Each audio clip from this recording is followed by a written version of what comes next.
They lasted a week until Saturday, April 29th, against the greatest empire on earth. On April 29th, Pearse officially surrendered to the British, and the leaders were incarcerated in Kilmainham jail on the outskirts of Dublin. 14 of the leaders, including all of those who signed the proclamation, were executed throughout the month of May.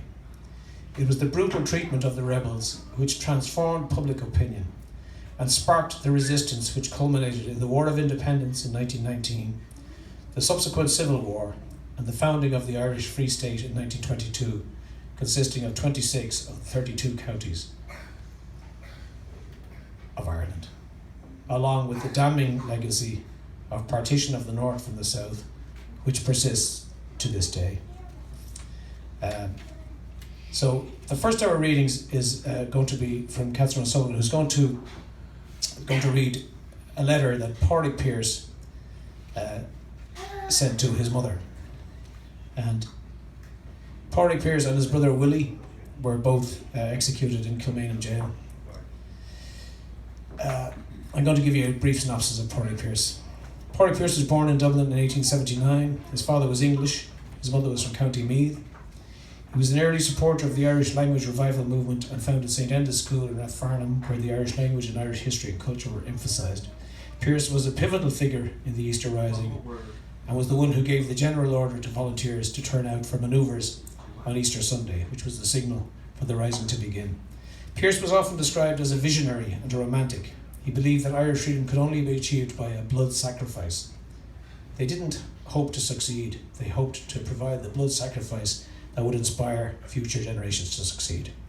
He was Commander General of the rebel forces in 1916 and was the one who read the proclamation.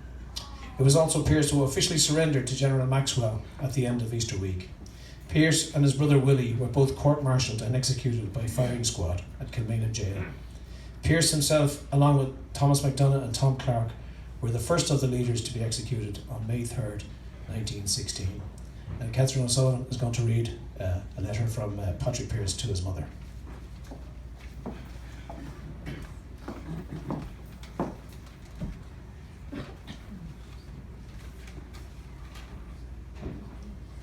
Kilmainham Prison, Dublin, 3rd of May, 1916.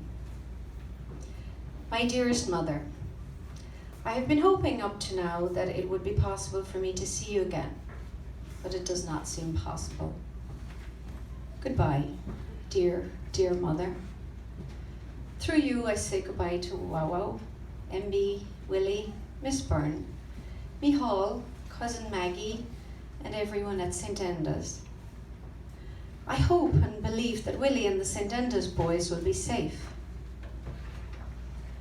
I have written 2 papers about financial affairs and one about my books, which I want you to get. With them are a few poems, which I want added to the poems of mine in manuscript in the large bookcase. You asked me to write a little poem, which would seem to be said by you about me. I have written it. And one copy is at Arbor Hill Barracks with the other papers, and Father Aloysius is taking charge of another copy of it. I have just received Holy Communion. I'm happy, except for the great grief of parting from you.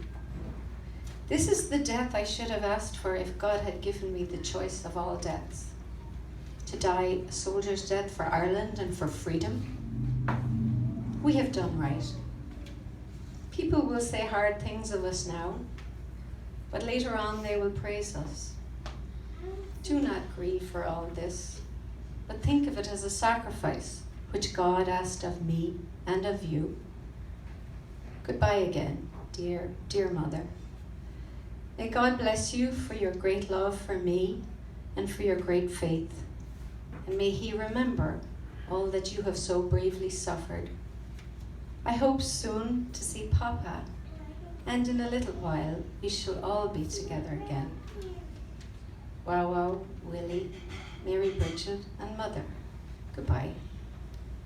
I have not words to tell my love of you and how my heart yearns to you all.